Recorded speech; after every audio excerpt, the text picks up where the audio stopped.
आप सोचिए, क्या समय आ गया है कि आज भारत में रहने वाला कोई हिंदू नागरिक कश्मीर में ना नौकरी कर सकता है, ना कश्मीर में पढ़ाई करने के लिए जा सकता है और ना ही कश्मीर में अपना घर बना सकता है। और दिल्ली में केंद्र सरकार को, दिल्ली के गृह मंत्री को इस बात को लेकर बैठक करनी पड़ रही है कि कैसे कश्मीर में रहने वाले हिंदुओं की जान बचाई जा सके। ये सोचिए, क्या समय आ गया है।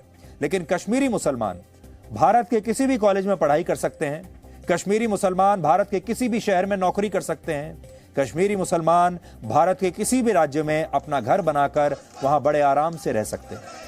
हम इसकी आलोचना नहीं कर रहे, हम इसका स्वागत करते हैं। ऐसा ही होना चाहिए और यही भारत के लोकतंत्र की असली खूबसूरती है।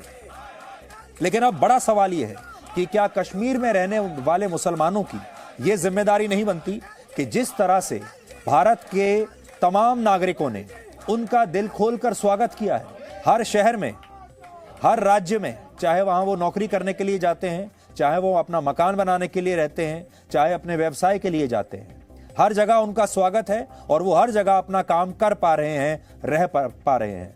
तो क्या अब कश्मीर के मुसलमानों की जिम्मेदारी नहीं बनती कि वो भी वहां रहने वाले अपने हिंदू भाइयों की सुरक्षा के लिए अपनी आवाज उठाएं, उनकी जान बचाने के लिए उनके पीछे खड़े हो जाएं और वो भी आतंकवादियों का मुकाबला करें।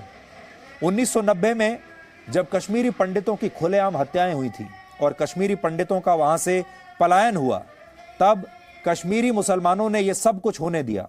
उन्होंने कोई आवाज नहीं उठाई, कश्मीरी हिंदुओं का कोई साथ नहीं दिया। बल्कि उस समय तो बहुत सारे कश्मीरी मुसलमान शायद चाहते थे कि कश्मीरी पंडित यहां से हमेशा के लिए भाग जाएं। लेकिन अब अपनी इस गलती को सुधारने के लिए कश्मीर के मुसलमानों के पास एक और मौका है। लेकिन बड़ा सवाल यही है कि क्या वो ऐसा करेंगे? क्या इस बार वो इतिहास को बदलने की कोशिश करेंगे?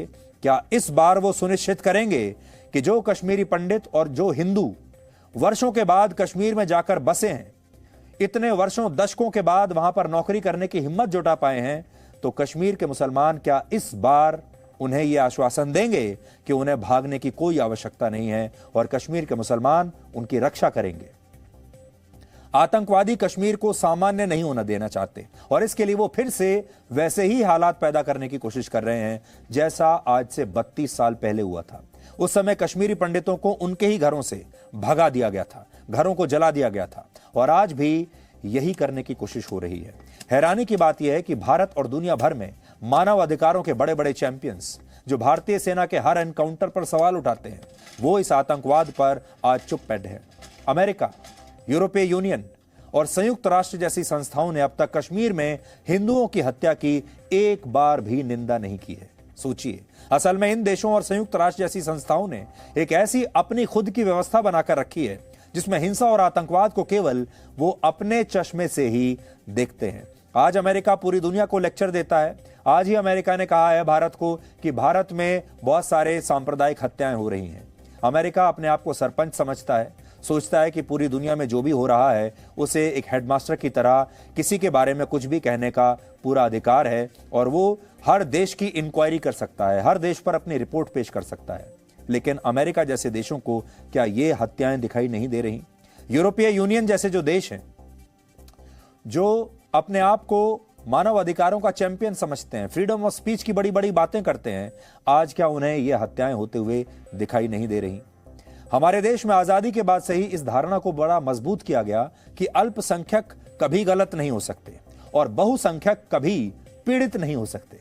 यानी हमने हिंसा, दंगों और अपराध को भी धर्म के आधार पर बांट दिया।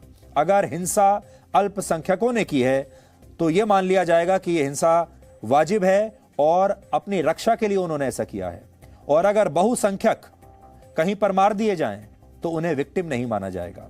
और इसका ही यह नतीजा है कि आज कश्मीर में हिंदुओं की खुलेआम हत्याएं हो रही हैं। Presenting B News app available on Google Play and App Store. Download it now.